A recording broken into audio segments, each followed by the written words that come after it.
နောင်ရဲ့အဆင်မပြေဘူး relationship အဆင်မပြေဘူးဆိုလို့ရှိရင်ဒီအချက်3ချက်ကို try ကြည့်ဖို့စမ်းကြည့်ဖို့ကျွန်မကပြောပြချင်တယ်နံပါတ်1ချက်ကကျွန်မတို့တယောက်ကိုတရားဟုတ်ပုံမှန်အချိန်တစ်ခုပေးရမယ်သူ့စီမှာရောဘာတွေဖြစ်နေရလဲကိုယ့်စီမှာရောဘာတွေဖြစ်နေရလဲအဲ့ဒါတွေကိုပြောဆိုဆွေးနွေးဖို့ညှိနှိုင်းဖို့အဲ့လိုမျိုးအချိန်တသက်မှတ်တစ်ခုပေးရမယ်တစ်ပတ်မှတစ်ခါဖြစ်နိုင်တယ်လို့တစ်လမှတစ်ခါလည်းဖြစ်နိုင်တယ်နံပါတ်2ချက်ကဘာလဲဆိုတော့ active listening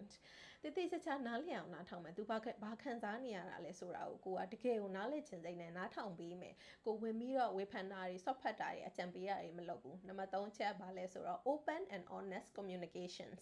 open ဖြစ်ရမယ်ပွင့်ပွင့်လင်းလင်းနဲ့ရိုးရိုးသားသားဖြစ်တဲ့စိတ်ခံစားချက်တွေကိုပို့ပြီးတော့ပြောဆိုဆက်ဆံရင်းနဲ့ကျမတို့က communicate လုပ်ပြီးတော့တယောက်ကိုတယောက်ပိုနားလည်အောင်လုပ်တဲ့အဆင့်ကိုရအောင်သွားရမယ်ဒီအချက်3ချက်က relationship မှာ coping mechanism တစ်ခုဖြစ်တဲ့ဒီဟာတွေကိုလိုက်လုပ်ရင်လည်းပိုကောင်းတဲ့ relationship တစ်ခုကိုပိုရလာမယ်လို့ကျမကယုံကြည်ပါတယ်မိတ်ဆွေရရောဗီဒီယိုကိုကြည့်ပြီးတော့ဘာတွေးမိလဲ